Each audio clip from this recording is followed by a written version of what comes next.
یعنی یہ 34 صدی ہجری کے امام، انہوں نے اپنی کتاب میں جہاں ایمان کے شعبہ جات بتائے کہ ایمان والے کیا کیا کام کریں اور ایمان میں ترقی اور نور کس طرح ایمان والوں کو ملتا ہے، تو انہوں نے جو باب قائم کیا وہ بھی یہ ہے، باب ما جا فی لیلۃ النصف من شعبان، یعنی اپنے اپنے زمانے میں اپنے اپنے شہروں میں جدا جدا صدیوں میں ان اماموں نے، اور یہ جو میں چند کتابیں لایا ہوں ورنہ 20 ایسی کتابیں ہیں جن کے اندر باقاعدہ اس رات کے باب کا ذکر ہے، اس کا باب ذکر کر کے پھر اس کے فضائل ذکر کیے گئے۔ اور یہ جو بہقی کی شعب ایمان ہے ابھی میں پڑھوں گا، اس میں بہت زیادہ اس کی تفصیلات موجود ہے دیگر کتابوں کے مقابلے میں۔ اب ابن ماجہ سے جو میں نے یہ باب پڑھا تو ان کی تاریخ وفات جو ہے وہ 275 ہجری ہے، تو 3 صدی ہجری کے امام، انہوں نے پھر آگے یہ نہیں کہ خود کہا کہ یہ رات مناؤ، سند لکھی کہ ہم نے فلاں سے سنا، ہمارے استاد نے فلاں سے سنا، انہوں نے سرکار کے صحابہ سے سنا، انہوں نے سرکار دو عالم صلی اللہ علیہ وسلم سے سنا۔ اس طرح اس رات کے بارے میں ان کتابوں میں بیان کیا گیا۔ الترغیب والترہیب جو امام منذری کی کتاب ہے، اس کی جلد نمبر 2 کے اندر بھی اس کا تفصیل کے ساتھ ذکر موجود ہے۔ اس میں باب اس طرح ہے، الترغیب فی صوم شعبان، شعبان کے روزوں کی ترغیب کے بارے میں ہے، وما جاء فی صیام النبی صلی اللہ علیہ وسلم، اور اس بارے میں ہے کہ رسول اللہ صلی اللہ علیہ وسلم شعبان کے کتنے روزے رکھتے تھے، وفضل لیلۃ نصف ہی، شعبان کے نصف کی رات کی فضیلت کے بارے میں، نصف شعبان کی رات کی فضیلت کے بارے میں انہوں نے یہ باب قائم کیا۔ اس طرح دیگر کتابیں اس کی تفصیل میں موجود ہیں۔ ابن ماجہ سے میں شروع کرتا ہوں۔ ابن ماجہ میں حدیث شریف 1388 سنن ابن ماجہ کے اندر، اس کی انہوں نے پوری سند ذکر کی ہے، اور آگے جو مدار ہیں وہ مولا علی رضی اللہ تعالیٰ عنہ، یعنی ان علی ابن ابی طالب رضی اللہ تعالیٰ عنہ، وہاں جا کے سند پہنچتی ہے۔ وہ کہتے ہیں قال رسول اللہ صلی اللہ علیہ وسلم، یعنی حضرت مولا علی مدینہ العلم کے باب اس امت کے اندر وہ رسول اللہ صلی اللہ علیہ وسلم سے سن کر آگے امت کو سنا رہے ہیں، اور ہم ان کی سنی ہوئی بات پر ان سے آگے پھر جو اس امت میں یہ بات رائج ہوئی ائمہ کے ذریعے اس پر عمل کرتے ہیں کہ ہمارے آقا صلی اللہ علیہ وسلم ارشاد فرماتے ہیں اذا کانت لیلۃ النصف من شعبان، کہ جب شعبان کی 15ویں رات آتی ہے پھر کیا ہے اس کا حکم، فرمایا فقوموا لیلہا، اس رات کو تم قیام کرو، وصوموا نہارہا، اور اس کے اگلے دن کا روزہ رکھو۔ مثلا اب یہ منگل کو رات آ رہی ہے تو منگل رات کو قیام کرو جو بدھ منگل کی درمیانی رات ہے، اور بدھ کا روزہ رکھو۔ تو رسول اللہ صلی اللہ علیہ وسلم کی یہ حدیث ان ساری کتابوں میں جو سامنے پڑھی ہے ان میں ہے، ان کے علاوہ بھی ہے کہ سرکار نے امت کو نصاب دیا، تو اس نصاب میں یہ ہے کہ جب شعبان کی 15ویں رات آ جائے قوموا لیلہا، اس رات کا قیام کرو، اور بعد والے دن کا تم روزہ رکھو۔ تو یہ دو حکم تو ڈائریکٹ دربار رسالت سے یہ رات منانے کے بارے میں ملے کہ رات کا قیام اور آگے جو دن ہے اس کے لحاظ سے روزہ۔ پھر اس رات کے اندر اس امت کو کیا ملتا ہے، تو ہمارے آقا صلی اللہ علیہ وسلم ارشاد فرماتے ہیں فَإِنَّ اللَّهَ يَنزِلُ فِيهَا لغروب الشمس. یہاں لام جو ہے وہ ظرفیت کے لیے ہے، وقت کے معنی میں ہے. فرمایا اس رات کو خصوصی اہتمام یہ ہوتا ہے فَإِنَّ اللَّهَ يَنزِلُ فِيهَا لِغُرُوبِ الشَّمْسِ إِلَى سَمَاءِ الدُّنْيَا کہ رب ذوالجلال اس رات کو سورج غروب ہوتے ہوئے ہی آسمان دنیا پہ تجلیات نازل کرتا ہے. تو سماء دنیا، دنیا جو لفظ ہے دنیا بڑا معروف لفظ ہے، یعنی کوئی ایسا بندہ نہیں جو دنیا میں آیا ہو اور لفظ دنیا کو نہ جانتا ہو.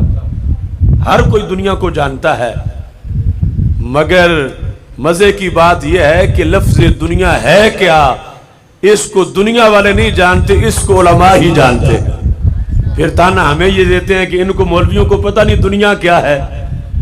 تو دنیا داروں کو پتہ نہیں دنیا کیا ہے، ہمیں پتہ ہے کہ یہ فولا کا وزن ہے. تو اس میں اصل میں کیا تھا؟ دن وا تھا، دن وا سے دنیا بنا، اور دنیا کا معنی ہے قریب والی چیز. تو آسمان جو سامنے نظر آ رہا ہے اس کو آسمان دنیا اس لیے کہا جاتا ہے کہ اگرچہ ہے تو بڑا دور، ہم سے دور ہے، یعنی زمین سے آسمان کی مسافت 500 سال کی ہے، لیکن باقی آسمانوں کے مقابلے میں یہ ہمارے قریب ہے. جس طرح کہ مثلا پشاور ہم سے دور تو بڑا ہے، مگر یہ کابل کے مقابلے میں تو قریب ہے. اور پھر جو آگے ماوراء النہر کے علاقے ہیں اور بخارا سمرقند ہے اس سے مزید قریب ہے. تو یہ آسمان 500 سال قریب ہے. دوسرا آسمان جو ہے وہ 1500 سال قریب ہے، یعنی اس کے مقابلے میں وہ زیادہ دور ہے. چونکہ یہ 500 سال پر ہے، پھر اس کی موٹائی 500 سال ہے، پھر اس سے اگلے آسمان کا فاصلہ 500 سال ہے، تو پھر دوسرے آسمان تک تو 1500 سال بن گئے. یہ حساب سائنسدان نے نہیں لگایا، یہ سرکار دو عالم صلی اللہ علیہ وسلم نے بتایا ہے کہ اتنا موٹا ہے ہر آسمان، اور اتنے درمیان میں جو مسافت ہے وہ اتنی ہے. تو پھر چلتے چلتے جو ساتواں وہ کتنا دور ہوگا، چونکہ اس میں ہر آسمان کی 6 کی 500 سال کی موٹائی ہے، تو وہ اتنی وہ ہے درمیان میں، پھر ہر دو کے درمیان خلا 500 سال کا ہے. اس واسطے شریعت نے یہ جو ہمیں نظر آنے والا آسمان ہے اس کو آسمان دنیا کہا ہے، یعنی یہ قریب والا آسمان. اس پر رب ذوالجلال شب برات کے موقع پر سورج غروب ہوتے ہی اپنے خاص جلوے نازل فرماتا ہے. تو یہ چونکہ حدیث میں لفظ تھا اس واسطے اس کی تھوڑی سی وضاحت کی. ان اللہ ینزل، لوگ بھی مانا اللہ اترتا ہے. تو اترنا چڑھنا چونکہ جسم کی شان ہے اور اللہ جسم سے پاک ہے، تو مطلب یہ ہے کہ رب ذوالجلال کے جلوے آسمان دنیا پہ آتے ہیں. خصوصی طور پر اللہ تجلی فرماتا ہے آسمان دنیا پر لے غروب شمس، وقت غروب شمس، وقت غروب ہی. ویسے ہر رات میں پچھلے پہر جا کے اس کی تجلیات آتی ہیں آسمان دنیا پر، لیکن یہ جو شب برات ہے اس کو غروب آفتاب کے فوراً بعد ہی رب ذوالجلال تجلی فرماتا ہے، اور اس کے بعد وہ اعلان کرتا ہے رب ہو کے وہ ہر حاجت سے پاک ہے. محتاج ہم ہیں، یعنی ہم محتاج ہیں کہ کہیں موقع ملے تو ہم اپنی درخواست پیش کریں رب کے دربار میں کہ رب ہماری بیماری دور کر. کوئی کہے رب مجھے رزق دے، کوئی کہے اللہ میرے گناہ معاف کر. یہ ہمیں حاجت ہے، اسے کوئی حاجت نہیں، وہ غنی عن العالمین ہے. لیکن اس رات کو وہ خصوصی اعلان کرتا ہے. یہ اعلان ہمارے کان نہیں سنتے، لیکن سرکار نے سن کے ہمیں بتا دیا ہے، اور ہمیں اپنے کانوں سے زیادہ اعتماد سرکار کے کانوں پہ ہے. تو رسول اللہ صلی اللہ علیہ وسلم ارشاد فرماتے ہیں فَيَقُولُ اللہ فرماتا ہے. یہ اس لیے صحابہ کو بتایا اور حضرت علی رضی اللہ تعالیٰ عنہ نے آگے اس لیے فرمایا کہ چلتے چلتے پیراں والی گلی تک بات پہنچ جائے، ساری امت تک بات پہنچے کہ اگرچہ ہمیں نہیں سنائی دیتا لیکن رب فرما رہا ہے. پہلا اعلان کیا ہے؟ الا من مستغفر لی فاغفر لہ. کیا ہے کوئی ایسا جو گناہوں کی بخشش چاہتا ہو تو میں اسے بخش دوں؟ یعنی کتنا زبردست اعلان ہے، یعنی کس قدر وہ بخشنے کو تیار ہے اور اس کی رحمت ڈھونڈ رہی ہے کہ کوئی بخشش چاہے تو میں بخشوں. یہ کس رات کی بات ہے؟ شب برات، برات کی رات. سورج غروب ہوتے ہی اعلان شروع ہو جاتا ہے. اور پھر کتنا مغفرت کا ہونا یقینی ہے کہ جس نے بخشنا ہے وہی اعلان کر رہا ہے اور وہ جانتا ہے کہ گناہگار بڑے ہیں، لیکن شوق دلانے کے لیے کہ میں نے تو دروازہ کھول دیا ہے، اب گناہگار بھی تو متوجہ ہو.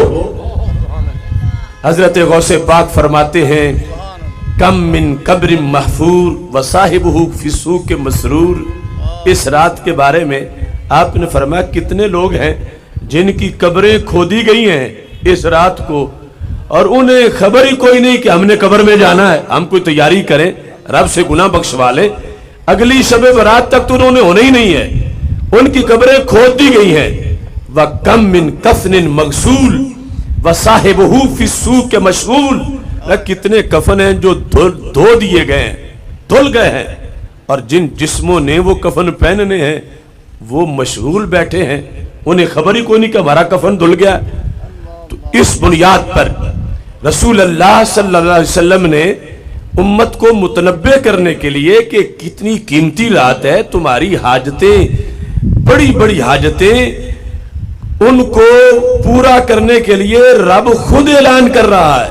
ایک تو یہ ہے کہ ہم دستک دیں در رحمت پہ، پتہ نہیں کھلتا ہے، پتہ نہیں کھلتا، لیکن ایک یہ ہے کہ وہ کھول کے اعلان کر رہا ہے الا من مستغفر لی فاغفر لہ.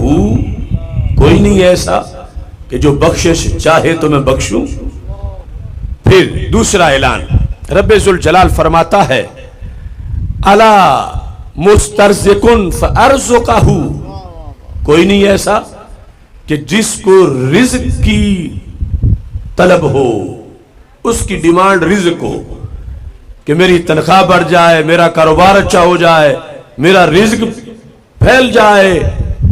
ہے کوئی ایسا جو رزق کی فراوانی چاہتا ہے تو میں اس کے رزق میں فراوانی دے دوں، میں اس کو رزق کی کشادگی دے دوں، میں اس کی تنگی ختم کر دوں. ہے کوئی ایسا کہ جو چاہے رزق تو میں اس کو رزق دے دوں. تیسرے نمبر پر رب ذوالجلال فرماتا الا مبتلن فاعافیہ.